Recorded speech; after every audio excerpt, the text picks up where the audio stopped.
Iba-iba talaga nararamdaman mo sa painting mo. Kahit araw-araw mo ito yung Maganda siya. From the looks of it, parang may humuhugot sa kanya sa kadiliman. Tapos wala siyang magawa kundi mahulog. Parang wala na siyang gana. Or maybe she's just having a hard time making a decision for herself. Parang yung mga orbs nito, that's what it signifies. Either way, she seems lost. I'm assuming you're an artist. May gawa ka ba dito? Oh, trust me, kung paratila ako ng populasyon na may generational wealth, wala na akong ginawa ko di magpinta. L, financial advisor. Naku po, wala akong pang monthly insurance. Huwag mo ko i-sales talk. Kelsey. At bakit naman ako mag-offer ng insurance sa college student na mukhang tumakas ng supporty tapos amoy tequila pa. Kala ko financial advisor. Detective Conan pala.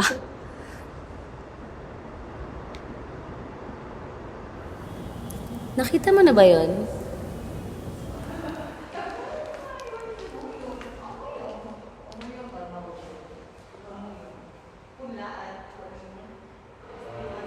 Napakahirap gawin ito. Remove that at mga ko. Parang pakita kung maganda yung simbahan.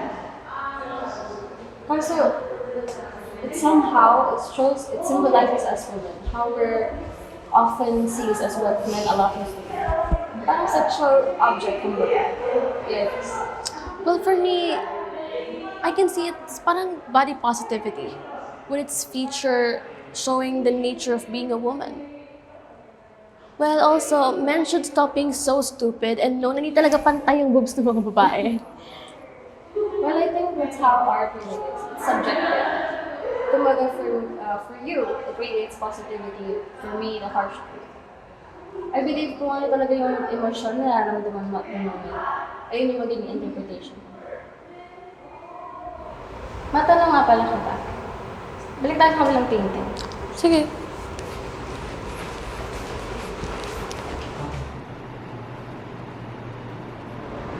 Well, out of all the paintings here, what made you stop? Is there more at this one? Well, at first, I was curious why you were staring at it for a long time. Then, nag-isip ako, did I miss some more important details? But the way that you stare at it, just pure fascination and beauty. Alam mo, nagugutom na ako. Tara kain. Tara.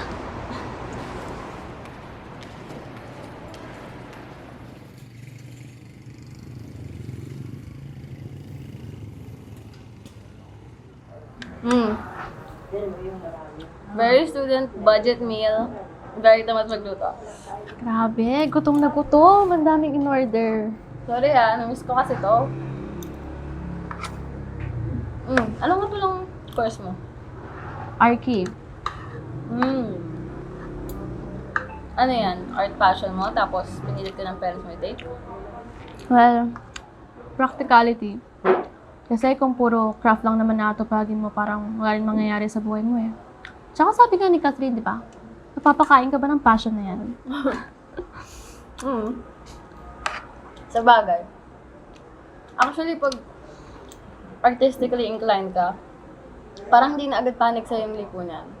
Kaya kapag nagkaanak ako, unang hobby ituturo ko math. Kawawa naman yung anak mo, papahirapan mo agad. Maiba,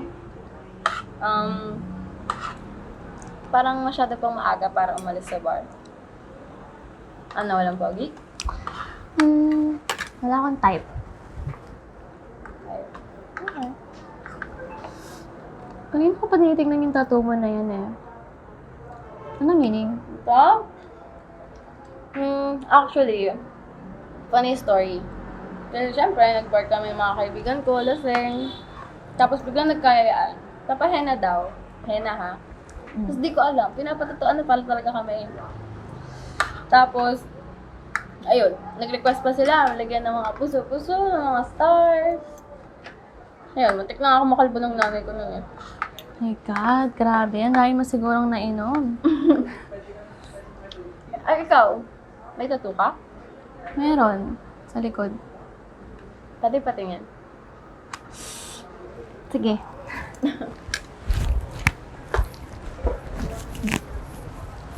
Kita ba? Ooh, wow! Number.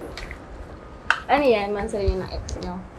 Nako girl, number 1 rule, never magpatato ng anything related to your ex. Actually, birthday ni Mama yan. Para lang hindi ko siya makalimutan.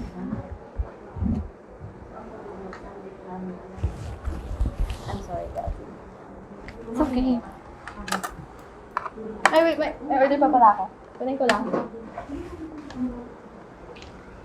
Grabe. Hindi ka talaga nabubusog. Sorry hindi na ako kontento. Bakit? Ayaw mo na ako food trip. Gusto. Pero speaking of hindi mo kontento, parang normal na siya. Kasi kung titignan mo, kung sino po yung mayayaman, sila po yung sa pera. So parang, if i-analyze mo or come to realization na parang kahit meron ka na ng lahat, may gugustuhin at gugustuhin ka pa rin. Paano Kaya kung... Ano? Paano kung hindi mo alam yung gusto mo? Well, baka din naman mapapala pag tumigil ka. Kaya kung ako sa'yo, try mo na lahat ng gusto mo, gawin mo na lahat. Basta wag yung illegal. Tapos kunin mo pa tong sinus. Ang dami mong sinasabi. Mm. Parang ang ethics prof ko. Sabi, ayaw tumahimik.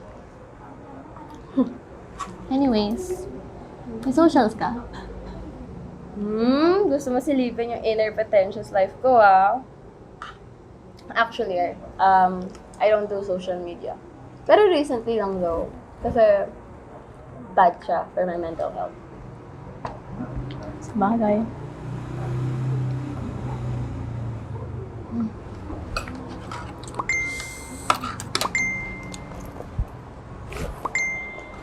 Wait lang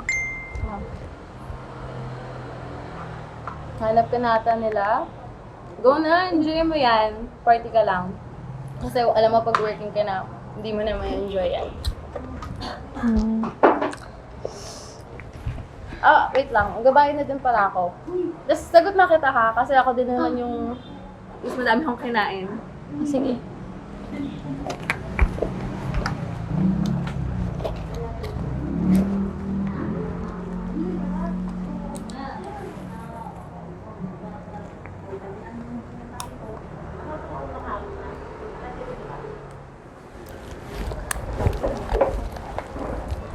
Elle, thank you.